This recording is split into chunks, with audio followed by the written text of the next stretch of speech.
Peter.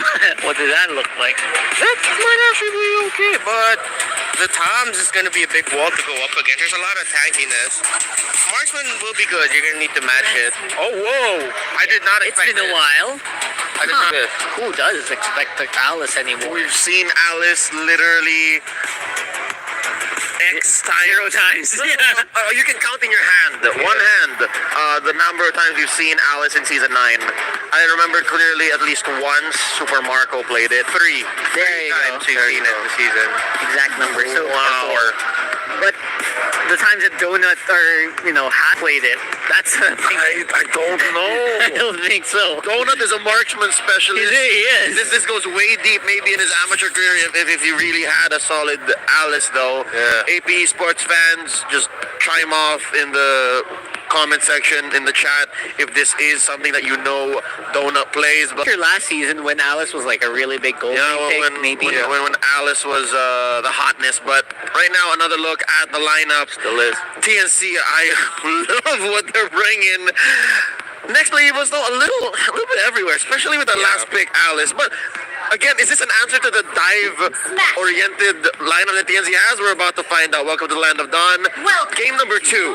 TNC at match point. This is step 1 on their journey to securing the upper bracket, or maybe even getting number 1, finishing Season 9 regular season at that top spot. Here we go. Yasuo on the Brody, and look at this, Ben Things making sure that SD takes his orange safely. Yeah. Ben Things on the defense, just proc some of that passive, make him suffer if he wants to go for the deny. All right. Was that, did that work the way I thought it did? Did you see that?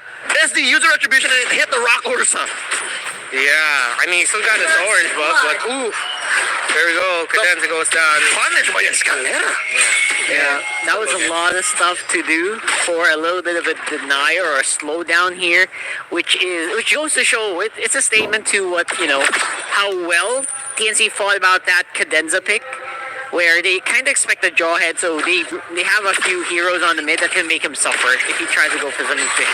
Oh, flicker in by Cadenza. Yasuo answers back. Not enough firepower on that Alice this early on. Yeah. I think it would have worked better if, you had a marksman that had more basic attacks, but at least NXP were able to force out the flicker. Next key rotation for NXP might be for the top lane. I think they're going to put a lot of focus here on Yasuo. But now TNC, they have their eyes set on pressuring Donut yet again. So both teams right now are just respecting the fact that you can't allow the gold laners to freely farm. Because to answer your question, Leo, the Alice as an answer to the dive comp of TNC, Alice getting picked up by NXP makes them a dive comp as well. They're not going to be backline dependent. They're going to be the ones who can be aggressive. And because of all the sustain that you have, the healing from the shield provided by the Matilda, the natural healing of the Yuzhong and the Alice, the lifesteal, that's a very strong, slow front-to-back play style as well. So if you're not going to be the type to dive it, you're going to be the type to fight the team fight slowly. But since you have a lot of lifesteal and damage, you could actually take it to TNC, and on paper, theoretically, the NXP lineup makes a lot of sense. And if they do fall behind, they have some pretty good wave clear, at least in the early game, in the late game. Yeah. So that's a big change from what we saw last game, where they didn't really have a contingency plan, to go for super clear. So that's a good change, at least for NXP. To be fair, gotta give credit where credit is due. Nxp Evos, did you see that Donut scored the clock of destiny in under 3 minutes? No. Despite the rotations over there, so kid can farm. Yeah, that's good stuff here. Again, they can that speeds up the timeline here for the Alice to actually get into gear. This is exciting stuff. To be fair, we all scratched our heads when the Alice was picked up, but if it's farming this fast, that's going to put TNC on a different clock. Clock, though, is definitely taking still for NXP. Got Ben Things as well in NXP, getting ready to fight. They are levels ahead. They try to go for that, but they spot out Cadenza. Sides against it. Yeah, playing it slow. Both teams trying to find an opening right now. MP getting pressured. He'll be sent back. He'll be forced to go home. And that is a Tempest of Blades. Tempest of Blades on the Valentina. Last time I saw that, I think it was Flap who did it for Bren. But yeah, you get the escape. It's a good mobility for a Valentina as well. Sagito here forced to use the Black Dragon form to retreat. SD can smell his man. Goes for the jump. Punished underneath tier 2. Sandwiched by Cadenza and El Piso. That's a kill for Nxp Evos. Now, once again, Nxp do have that skirmishy composition again. Pretty similar to what they did last game. And it's working out a little bit better here. Just because of, you know, good decision by Cadenza specifically. This is something that Cadenza clearly has over his counterpart in Renejay. Very good at spotting out most plays this early on. More for baits, I think. Because look at this. Look at how forces SD. Go for that really awkward Tempest of Blades. Much as I love the Hitman, that's definitely a Cadenza way of playing. Absolutely. Wait, who took the turtle? Where'd it go? First turtle went to the side of Seems to be TNC. TNC, Yeah, and they the got second the shield. TNC still. Yep, second Wow. TNC still. They have the shields around them right now. All right. Now NXP just again doing everything they can to hold on to the side lanes because they're pressuring down bot here. Let's see who'll get the first tower of the game. Donald El Piso. Oh, guiding winds to help lock in the Ode. Turret has been But destroyed. again, TNC much faster on the trigger. Down bottom. Team Hero There's a kill up top, but it's traded for down bottom. Wow, 1 for 1. Yeah. Lost delayed damage. Where'd that come from? That was, I think that was Shaw Essence, wasn't it? Yeah.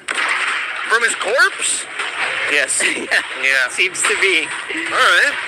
So, interesting stuff. Oh Donut. no! Donut goes down. Venting charging up the Numenon Blast just for good measure. May have overestimated the amount of sustain an Alice has at about 5 minutes. Yeah, that's one of the reasons why we are seeing less and less of the Alice when it used to be so prevalent. It just gets scaled out. Oh, Route Cadenza scale. with the concealed play. El Piso mere steps away. Calls it off. Not enough firepower here just yet because MP the King needed to recall, needed to go home. What are you going to see? Ventings here in the Y bush. Bottom lane pushed by Yasuo. Oh my goodness, I'm not sure if you guys saw that, but that was like 3 hits from the Brody. It's like big chunks. What's he of got on three. him? Blade of Despair? Blade of Probably, Despair. yeah. Either Blade of Despair and maybe he also rushed the Malefic Roar at this point. Yeah, it doesn't have the effect anymore in the turret damage, but that's still great raw physical damage. Nope, yeah, just a Blade of DOGIE Despair. and the sword. So maybe that's why the damage output is pretty good. Yeah, still on the way to the Malefic Roar. By the way, Cram's first item was actually a Molten Essence, and then he picked up the Dominance Eyes. slain the turtle. Interesting choice there. Very tanky built Toms that we're seeing under the hands of Cram. I think that's a third uncontested turtle here going over the TNC, signaling that we could see them kind of skyrocket here with a lead. Yeah, Donut, though, gonna have to answer back on an equally sustainable hero in Cram's Thams. Recalling here the Alice. Let's look at the items. Calamity Reaper. All right. All right. Yeah, I mean that was always been like the favorite second item pickup for Alice for the pros. The huge. Oh, wait. He might have not breaking out. Donut gets caught out by a Tempest of Hero Sidestep Numenon Blast mula kay Bentings. Benting's signature move, hindi pa rin talaga. Hindi pa rin nawawala for TNC. The sidestep PB. Oo. Parang dito for TNC, it's the deadly combo na pinag-uusapan natin kanina and kailangan talaga ito respeto ng teams. It's all about TNC having these players making the plays. Wow. Epic roar on Yasuo. Escalera also having the genius one. Double pen. Grabe. This is gonna be difficult para sa Nxp Evos. Sobrang laki na ng laman ng TNC. And para sa side ng TNC, yung mid-game na yung power spike nila na-touch pa! Uy, napakaganda nun.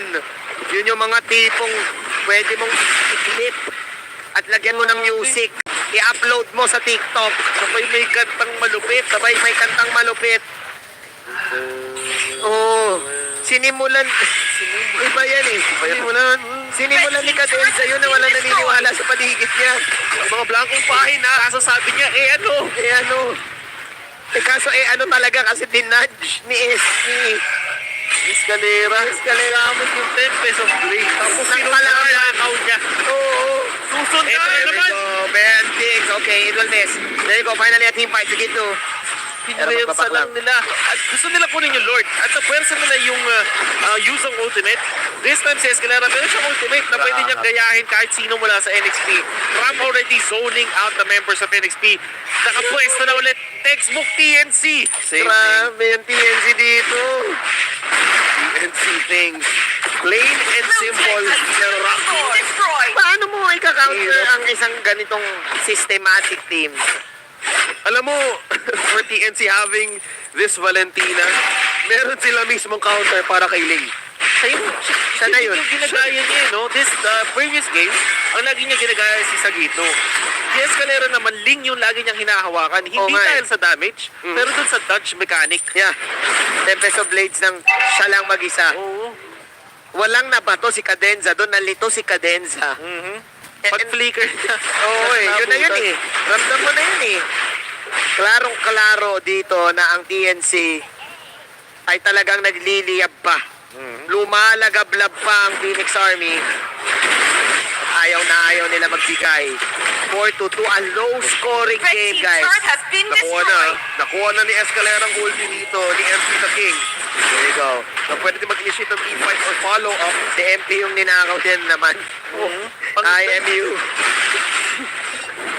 Here we go. Nakakatuwa dahil back-to-back yung PC nakita natin yung Valentina. Pero magkaiba yung playstyle ng bawat. Oy, pero okay. Ginagaya mo pala ako, ha? That's life. Monkey see, monkey do, MP the King. Finally getting the retribution, getting the retaliation, the revenge. Kanina ka pa, Escalera. Ito yung solution ng NXP. Kailangan talaga nila tanggalan ng isa dito ang TNC. That's the only way na mapagana yung lineup nila. And buy time as well for Donut for the mid-team. Pero items na rin mattered now. Okay, si go GV. Pero si Craft. Papasok si Bren ng Vengeance. Bren trying his best to survive this. Use the damage. Mumuna kayo. Ang tagal. Ang tagal, Bes! Ang unat mo! What? Kram! What? Remarkable! Para kay Kram! That was one-on-one sa apat! Let's check na instant replay! Oo. Bloodless axe lang Tapos dominance ice and vengeance of course. May balik din kasi wala pang damage yung NXP. Ang taas din kasi ng level ni Kram, level 13. Yung iba wala talaga silang damage. Ang lupit ni Kram, it's Kram time! Sobrang binuhos lahat ng NXP.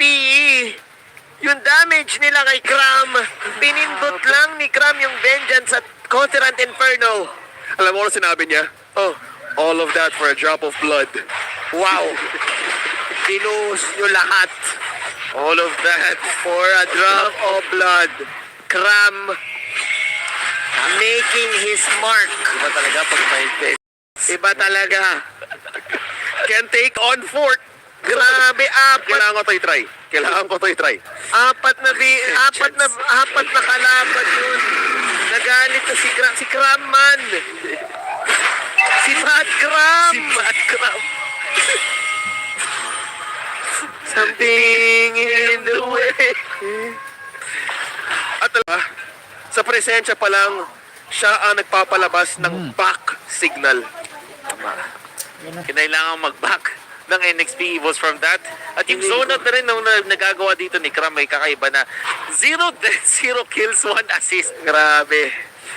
Nagpro-procrastinate na ang NXP. At nag-gradient armor na, which means na yung damage output ni Donut hindi pa ganun ka tanggap ng NXP Evos. Kulang pa, kumbaga. At hindi man lang sila nakapwesto dito sa Lord Fight. Sobrang linis. Ang linis ng TNC. It's 4-3, guys. 4-3. Pinili ng NXPE ang late game. At binigay yun ng TNC. Sabi ng TNC, sige, gusto nyo late? Gusto nyo late? Mag-gram kayo ngayon.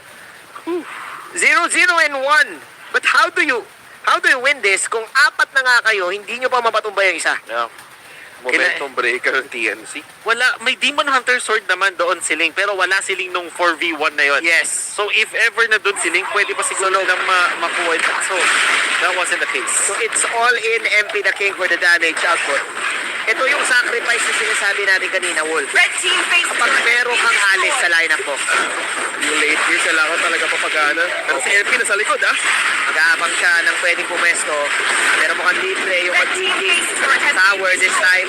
Napagamit sa gitna ng Black Dragon. There you go. Sa gitna binabanatan ngayon ni Yasuo. Pero si Epi the King, titignan natin si Epi the King ngayon. Epi the King, sumugod na Epi the King. It's Tempest of Blades. Epi the King, watch it. Yasuo is down. Sabay kasi naman ang babin na tayo sa inyo. Nagabon na Nxp. Pero Ben, things happen. team hero has been Si slain. Donut ay nandun din na nag-dep. Red team face Tatlo na wala sa Evos. TNC.